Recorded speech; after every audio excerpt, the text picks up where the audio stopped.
Eu saúdo os irmãos com a graça e a paz do Senhor Jesus Cristo. Bom dia. Quem vos fala é o professor Fábio Machado e hoje nós entraremos no segundo dia de exposição do livro do profeta Jeremias.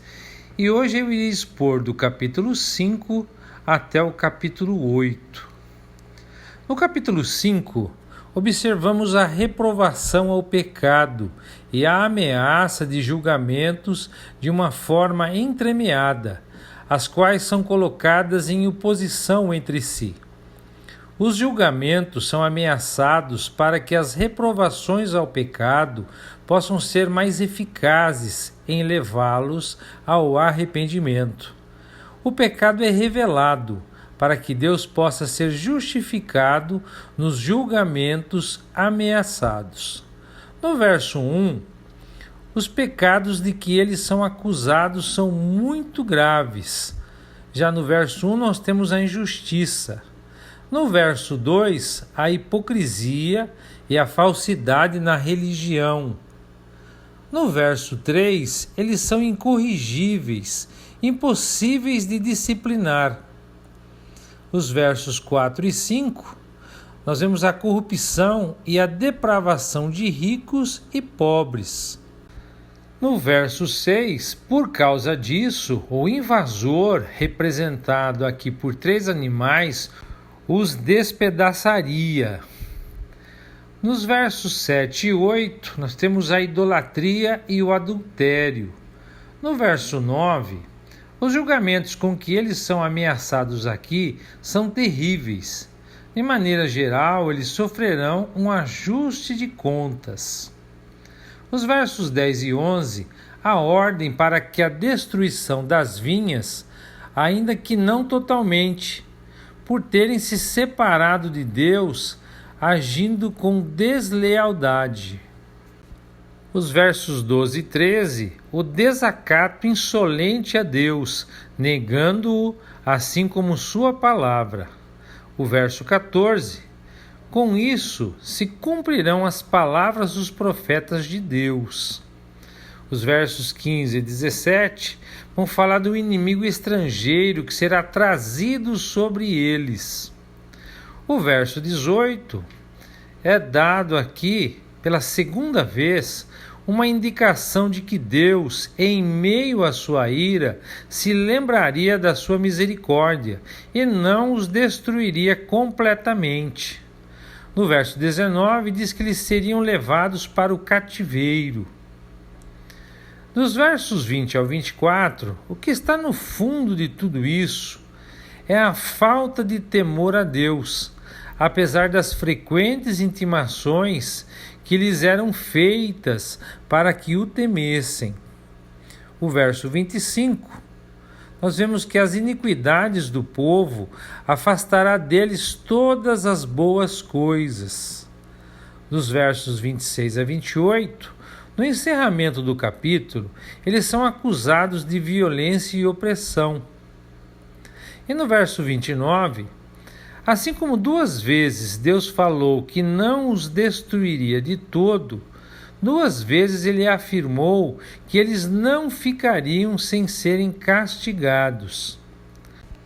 Os versos 30 e 31, aqui é apontada uma coligação para perverter a nação por parte daqueles que deveriam ter sido ativos em modificá-la, em transformá-la.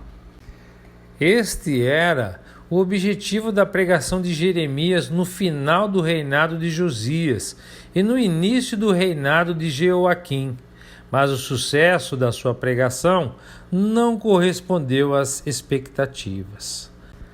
No capítulo 6, como no capítulo anterior, nós temos, dos versos 1 a 6, uma profecia sobre a invasão da terra de Judá e o cerco de Jerusalém pelo exército dos caldeus. No verso 7, nós temos uma descrição daqueles pecados de Judá e Jerusalém que provocaram a Deus, levando-o a enviar esse juízo assolador sobre eles, a sua opressão. Os versos 8 16 e 17, nós vamos ter um bom conselho que lhes é dado em meio a tudo isso, mas que foi em vão. No verso 9, os invasores despojariam a nação completamente, assim como é feito na colheita das uvas. Nos versos 10 a 12, o completo desprezo do povo à palavra de Deus. No verso 13, nós vemos o seu materialismo. No verso 14, a traição de seus profetas. E no 15, o seu atrevimento no pecado.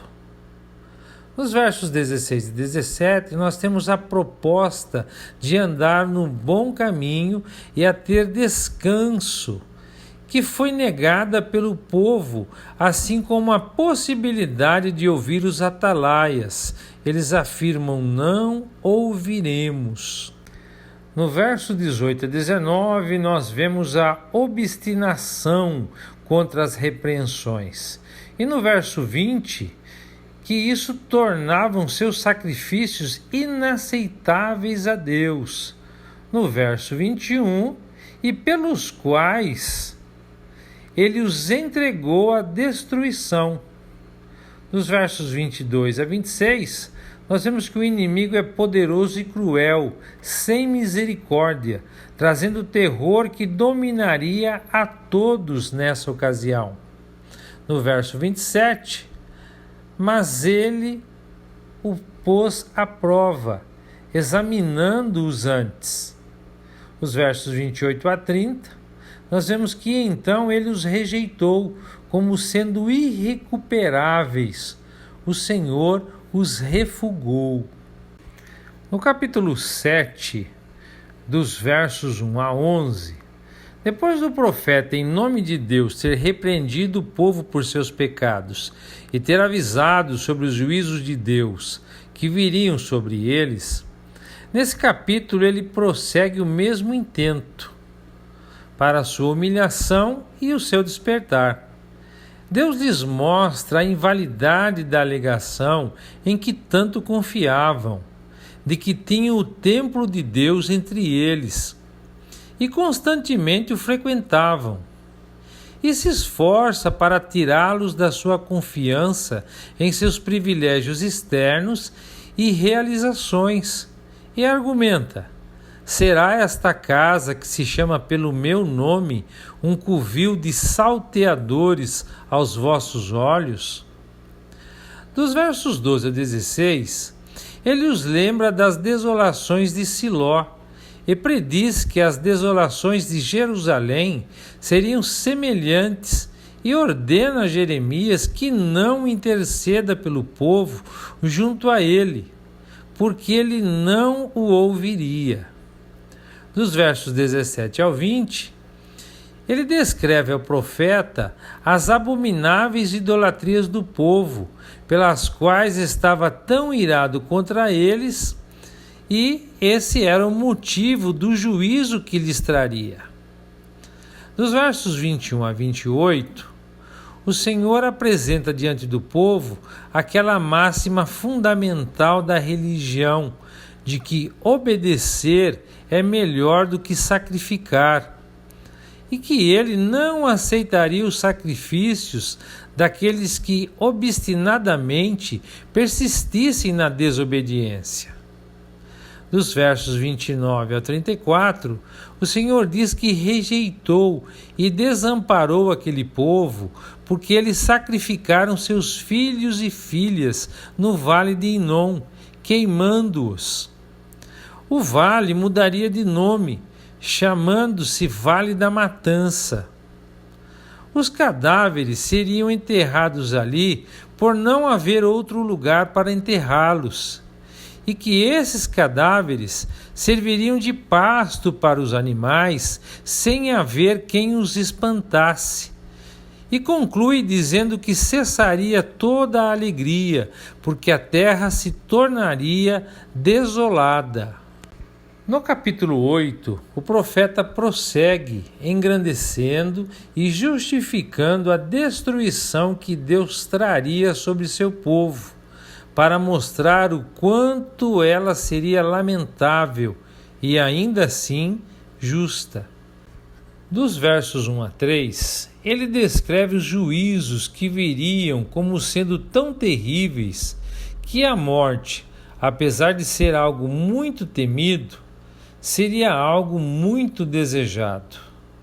Dos versos 4 a 12, ele agrava a infeliz tolice e voluntariedade desse povo se apostatando continuamente e não se arrependendo, como sendo o motivo que lhes tinha trazido tamanha destruição. Nos versos 13 a 17, o Senhor diz que os consumiria de todo, não havendo colheitas, e descreve a grande confusão e consternação em que se encontraria toda a terra. Com o alarme da destruição, as serpentes são uma descrição figurativa do exército babilônico. Finalmente, dos versos 18 a 22, o profeta está profundamente afetado pela ruína de seu povo e a considera com muita sinceridade e inconformismo. E assim, amados, concluímos a exposição de hoje. E eu gostaria de deixar para a meditação dos irmãos o capítulo 7, a partir do verso 23, que diz assim: Mas isto lhes ordenei, dizendo: Dai ouvidos à minha voz, e eu serei o vosso Deus, e vós sereis o meu povo. Andai em todo o caminho que eu vos ordeno, para que vos vá bem. Mas não deram ouvidos, nem atenderam. Porém, andaram nos seus próprios conselhos e na dureza do seu coração maligno. Andaram para trás e não para diante. Amados, quando nós lemos Jeremias e vemos a condição em que o povo estava, nós não deixamos de fazer comparações com a realidade que nós vivemos hoje. E eu gostaria de não falar de pessoas que não conhecem a Deus, mas de homens e mulheres que conhecem a Deus, que gostam de se identificar como cristãos, mas que estão tão distantes, tanto do conhecimento como da obediência da palavra de Deus. Nós precisamos entender que pura e simplesmente uma postura exterior não nos dá proximidade nem intimidade com Deus. Nós precisamos entender que na nossa vida cristã, na nossa carreira, nós precisamos permitir e desejar que a palavra de Deus faça diferença em nossas vidas, que nos tornemos mais justos, que nos tornemos mais flexíveis, maleáveis, para nos distanciarmos daquilo que não agrada a Deus e que, infelizmente, habita no nosso corpo pecaminoso. Nós precisamos permitir e desejar que Deus opere em nós, tanto querer como realizar, tendo o desejo sempre de nos aproximarmos do nosso Deus, de nos tornarmos mais parecidos com Jesus. Essa é a nossa meta, até que Cristo seja formado em nós. Amados, Deus os abençoe, um bom dia de reflexões e até amanhã, se Deus quiser.